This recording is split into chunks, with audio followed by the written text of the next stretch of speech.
உங்கள் துக்கம் எல்லாம் சந்தோஷமாய் மாறும் என்று சொன்னார்.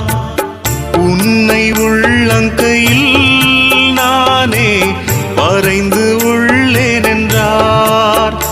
உன் போக்கையும் வாரத்தையும் பத்திரமாக இது முதற்கொண்டு என்றுமே காப்பேன் என்று, உன் போக்கையும் வரத்தையும் பத்திரமாக இது முதற்கொண்டு என்றுமே காப்பேன் என்று இயேசு சொன்ன சொல்லு காதோரமா இப்போ வந்து வந்து கேக்குதம்மா. இயேசு சொன்ன சொல்லு காதோரமா இப்போ வந்து வந்து கேக்குதம்மா.